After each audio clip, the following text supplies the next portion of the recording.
guys are on camera, so just... Hi, camera. Hey, Brandon. Hi, Carson. Why are you playing games? All right. So, bases are blue. They turn indicators blue. They aren't blue themselves. They can be whatever color. Bases have a big pH above 7. They are bitter, and they can generally be found as detergents, okay, because of a property that they have, in that they are slippery. Okay? A lot of people have this idea that detergents are like some weird chemical reaction that helps annihilate your dirt and get rid of your germs and kills your germs. And that's not what detergents do. Detergents simply provide a slippery surface so that water can come along and do the actual work, right? The detergents create a slippery surface so that water can come in and wash them away. Essentially, detergents create a slip and slide for dirt and germs. And so the dirt and germs are like, woohoo, and they go off down the drain, right? So this is why bases make good detergents, is because they are particularly slippery. Soaps are particularly slippery. Okay? They are also corrosive to fatty tissue.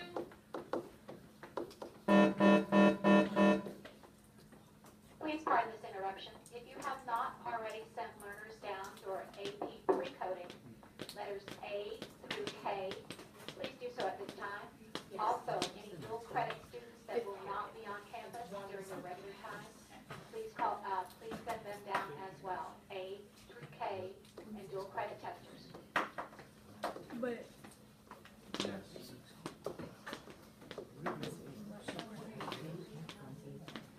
Okay?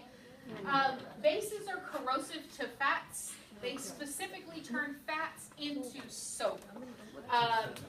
This makes bases particularly dangerous to people. And a lot of people have this idea that acids are dangerous and bases aren't. When the opposite, not necessarily the opposite is true, because acids can be dangerous, but our bodies are actually fairly well adapted to deal with lots of acids. But bases are particularly dangerous, and it is because it turns our fat into soap. If you get a base spill in this class over the next couple of weeks when we're handling acids and bases, your skin will begin to feel slippery. That is because it is turning the fat under your skin into soap. What is soap? And some people are like, that's great, weight loss. No, because you will be clean and you will be skinny, but you will also be dead. So let's not do that. So not a great weight loss alternative to cover yourself in lye. So it is corrosive to fat, which makes bases particularly dangerous. That's why you don't want to handle Drano with your bare hands. That's why you don't want to get lye on. is that antifreeze? Like, what's the antifreeze stuff? I'm not sure what antifreeze is. I think antifreeze is a polymer. Let me look into it and get back to you. Okay. All right. So let's see, what do you guys know about acids?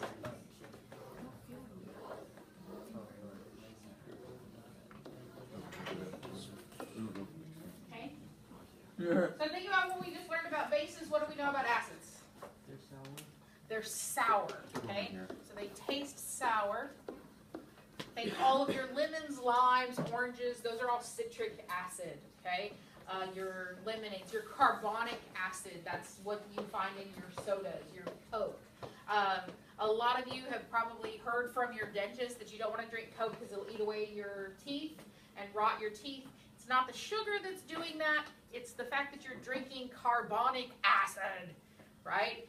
Your mouth and esophagus are not designed to deal with high levels of acidity, and it's going to literally eat through your enamel. If you don't believe me, take a can of Coke, dump it over the engine of your car, and see what happens.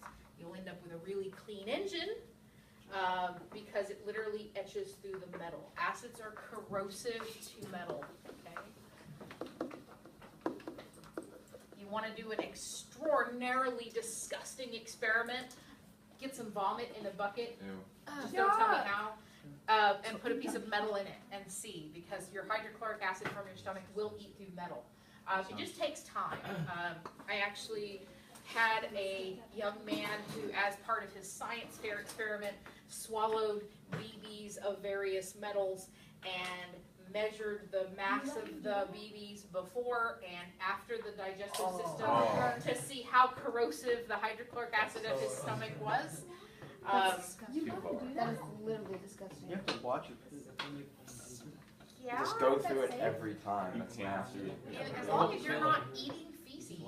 Like he wasn't eating feces. Touching Okay, it. we're done. Oh, We're done.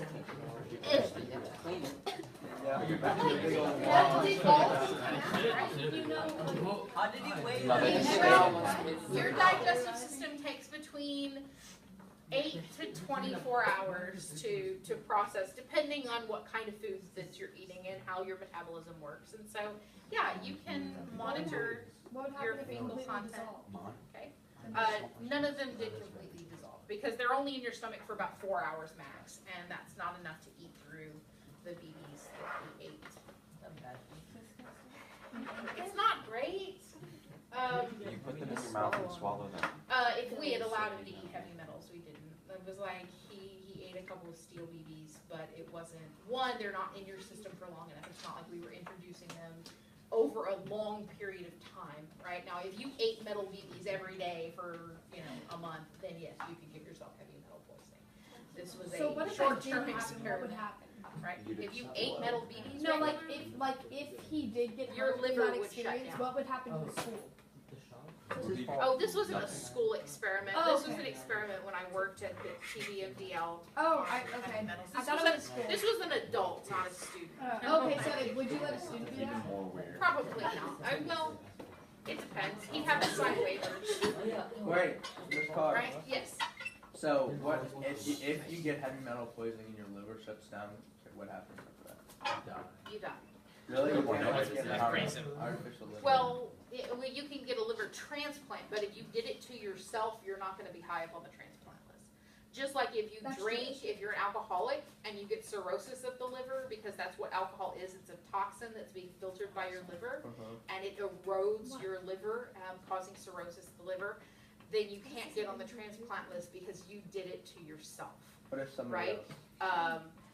If somebody else wants to donate a portion of their liver to you, like a family member wants to donate a portion of their liver to you, you can't. Because you can't donate a part of your liver, What is right? that?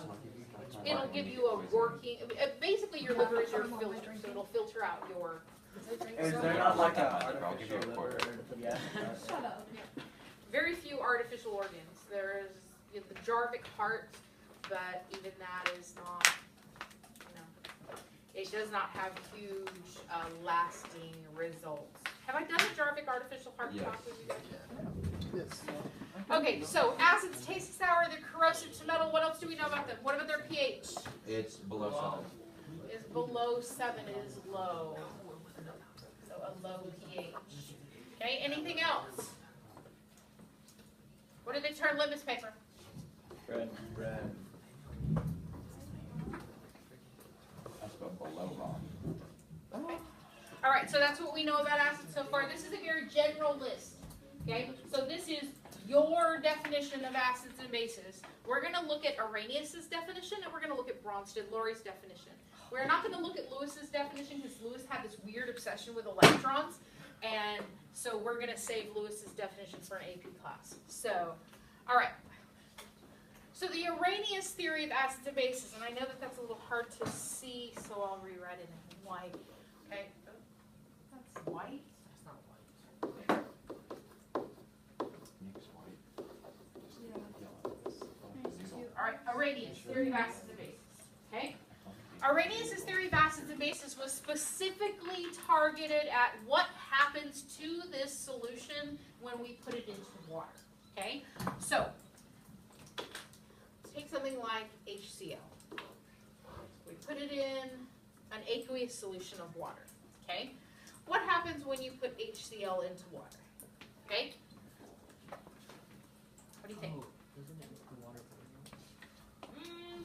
Isn't that if you put water into it? If you put water into HCl, it will ionize the water, but we'll talk about that because it's a strong acid, right? Okay. But what it turns into is Just like, think about what happens to salt when you put it in water, right? It ionizes, it separates into its component ions, okay? Now, Arrhenius said that acids are substances which produce hydrogen ions in solution. So he would have called HCl what? Hydrogen. An acid, right? Because you put it in water and it produced what? Hydrogen. A hydrogen ion, okay? So this, according to Arrhenius, would have been an acid, okay? All right? He also says that bases are substances which produce hydroxide ions in solution. So we have a solution and we add NaOH, Drano, okay? We add Drano to that water, and what is it going to do? Produce hydroxide. Okay? It produces what? Hydroxide. Sodium and hydroxide. It ionizes to produce the positive and the negative ions. Okay? But it produces hydroxide, which means that Arrhenius would have called this a base. Right? Okay, here is a very important sentence. They increase the hydrogen ion concentration in an aqueous solution.